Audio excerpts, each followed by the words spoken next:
Hey guys, it's Kelsey here. Welcome back to my channel. I just want to quickly do this video. I'm kind of in a rush today, a little bit time constrained today. It's Sunday and it's one of my only days off, so I just want to get quickly into the video. Quickly apologize, I haven't made a video in a long time. It's just a little bit of a struggle for me, been procrastinating slash been busy.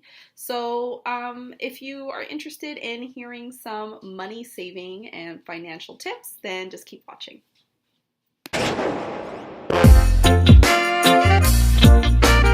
Okay, so tip number one, the most important tip, I think one of the most important tips, is to have a goal, have a plan in mind. So I find that when you're focused on a goal and you're focused on achieving a goal, it's a lot easier to save and plan.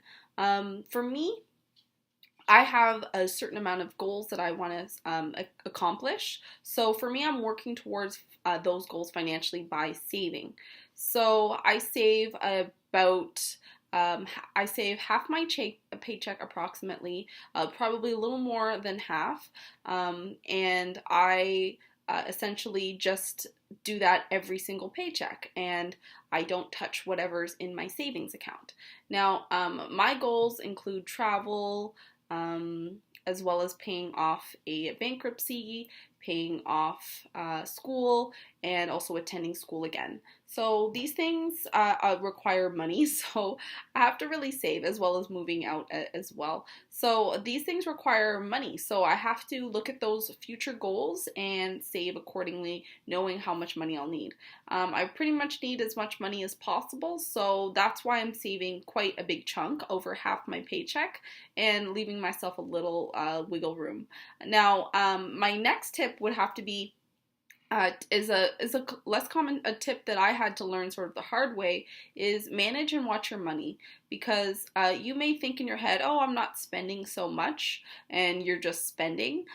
Really know what you're spending, really know what's coming out of your account. I like to check my bank statements. The other day I even had a weird thing come out of my account. I had a Wi-Fi subscription from JFK Airport after I had bought into their Wi-Fi, and I just wanted to buy into the Wi-Fi just for the evening so I could use the internet. But I didn't want a subscription, and it ended up charging me 2 months worth of subscriptions. And so I immediately called my bank and figured it out, and I was able to cancel it. So keep track of what's coming out of your bank account. If you're subscribed to anything, if anything's coming out, make sure that you are paying attention. Another way that money's coming out is just through spending. So my third tip, really simple, is just to cut the spending. So you're seeing what's coming out, seeing whatever things are coming out every month. Some things you are aware obviously need to come out, like phone bill, maybe you're paying rent, all types of things. But the things, they should be essential things. They really shouldn't. If you're saving, or you have big goals that require lots of money, and you receive a decent paycheck and you're able to save, then you need to really squirrel it aside, especially if you have a lot of things that you want to accomplish. So make sure that you cut the spending, because you can't save if you are spending. Because I like the saying, it's not how much you make, it's how much you spend. You are not spending because you're saving. So that means that you are cutting out things like shopping for clothes, shopping for jewelry, shopping for all types of things. I'm not saying you have to cut it off completely, but you're not doing it so excessively. Like every week you buy something, maybe every other week you can be looking at something, but make sure that it comes out of the budget that you have. Like if you spend all of the money that you've given to yourself, minus the savings, then now you have no money left, and you have to dip into those savings. So don't give yourself the opportunity to fail by dipping into the savings by not spending. Don't spend so you don't dip into those savings, essentially. All right, so my fourth tip is just setting aside a part of your paycheck every month, so that the money is not just all in one big lump and you're not wondering what's going on. Like I just have a savings account, so my savings account is only for the money that I'm saving, and then the money in my checking account is the money I'm able to spend. So everything in the savings account comes out of my paycheck. I do this on my own, but you can do, I'm sure, like an automatic banking. You take it out and you put it aside. You'll see your money grow that way, and you see exactly what's in the savings, and it's a good way to stay motivated. I mean, really, what used to motivate me was shopping and looking cute and clothes and stuff like that. But now what motivates me is accomplishing my goals and getting things accomplished that I wasn't able to when I was suffering financially. So essentially, you need to get your priorities right and make sure that you're not spending on frivolous things. There's things that even I'm struggling with, like buying muffins and coffees and lattes and things like that.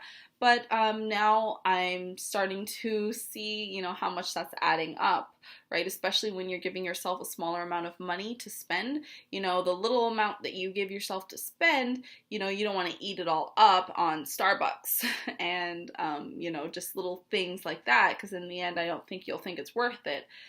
So it's okay to treat yourself. I give myself essentially like the weekend to kind of treat myself.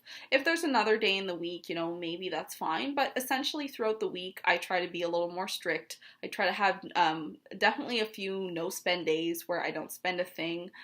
It's like I said, my situation makes it maybe a little bit easier to have certain things in place, like no spend days, but I'm sure it's possible.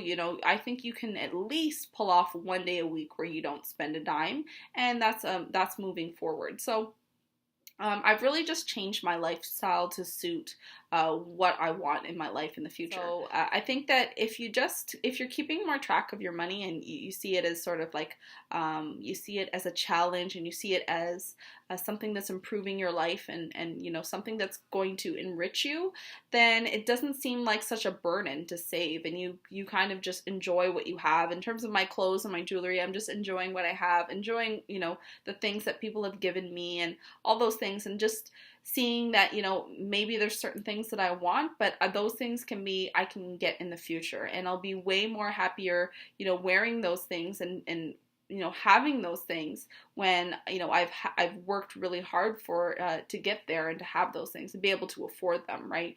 To me, affording something does not mean that you spend all of your paycheck on it.